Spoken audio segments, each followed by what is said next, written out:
दोस्तों कल्पना कीजिए एक ऐसा देश जो कभी दुनिया का आधा सोना रखता था, जहां हीरे जवाहरात उगते थे, कपास के खेत स्वर्णित थे। लेकिन आज वही भारत गुलामी के जंजीरों में जकड़ा हुआ था। ब्रिटिश आए व्यापार करने, लूटने लगे। गांधी जी आए आजादी दिलाने। लेकिन क्या सब कुछ वैसा ही था जैसे बताया जाता है? आज हम खोलेंगे सारे राज। यह वीडियो उन मिथकों को तोड़ेंगे जो हमें सालों से परोसते आए हैं। आप सब तैयार हैं? चलिए सब यात्रा पर निकलते हैं 17वीं सदी से। भारत की आज़ादी सिर्फ एक आदमी की नहीं, लाखों क्रांतियों और जनताओं की है। लेकिन गांधी जी का नाम सबसे ऊपर चमकता है। क्या वे हीरो थे या कुछ और? सबसे पहले समझते हैं भारत कैसा था ब्रिटिश आने के पहले।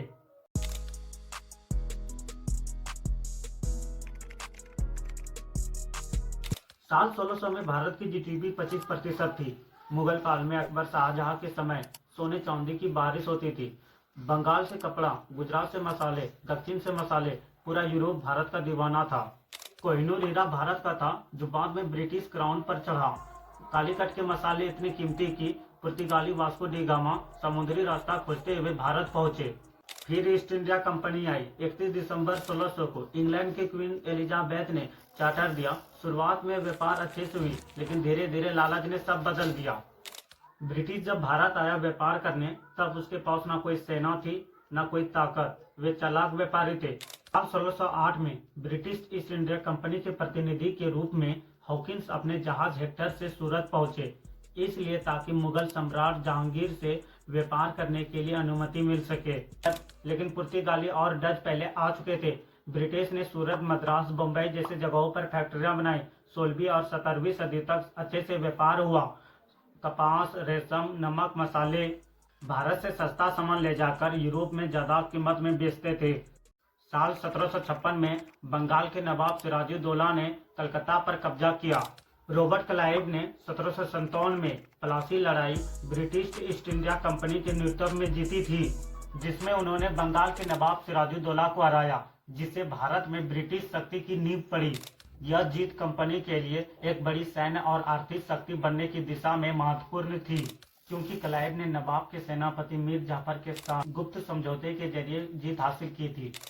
साल 1764 के बक्सर युद्ध में मुगल नवाब से जीतने के बाद अंग्रेजों ने बंगाल, बिहार और उड़ीसा से टैक्स वसूलने का अधिकार मिला, जिससे भारत में उनकी असली सत्ता शुरू हुई। अंग्रेजों ने अपनी सत्ता बनाए रखने के लिए हिंदू, मुस्लिम, मराठा, सिख समुदायों के बीच फूट डाला, उन्हें आपस में लड़वाया ताकि वे एकजुट होकर अंग्रेजों का विरोध न कर सके। साल 1770 में बंगाल में भयानक अकाल पड़ा, क्योंकि अंग्रेजों ने भारी लगान वसूला, अनाज की जमाखोरी की और राहत नहीं दी, जिससे लाखों लोगों की मौतें हो गई और लूट शुरू हो गई। 1757 से 1947 तक में 45 ट्रिलियन डॉलर लूटे गए। सवाल यह है कि भारत गुलाम बना क्यों? भारत इसलिए गुलाम बना क्योंकि आपसी फूट, कमजोर शासक और व्यापार के बहाने अंग्रेजों की फूट डालो और राज करो नीति सफल हो गई।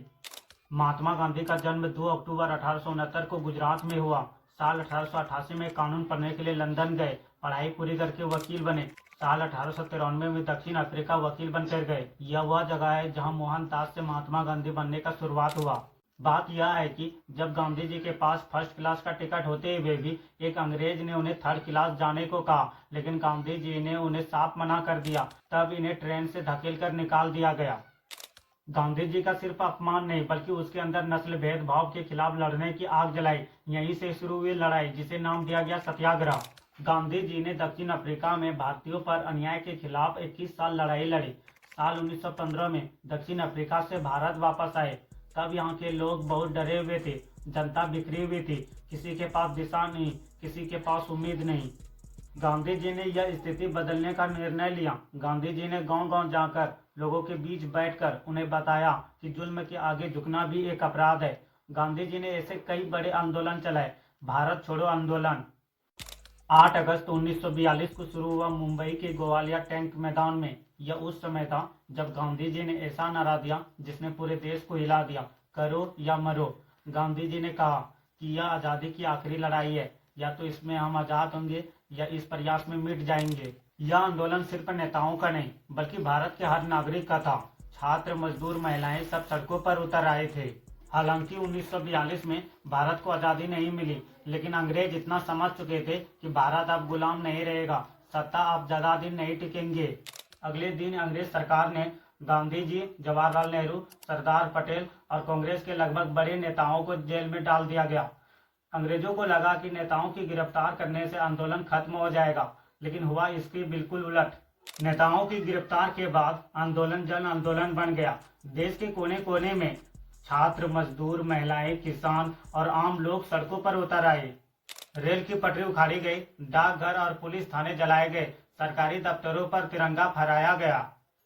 कई जगहों पर जनता ने अंग्रेजी शासन हटाकर अपनी समांतर सरकार बना ली। उत्तर प्रदेश में बलिया, बंगाल में तमलुक और महाराष्ट्र में सतारा जैसे इलाकों में अंग्रेजी हुकूमत पूरी तरह कमजोर पड़ गई। अंग्रेजों ने आंदोलन को दबाने के लिए लाठीचार्ज, गोलियां जैसे हमले तक किए।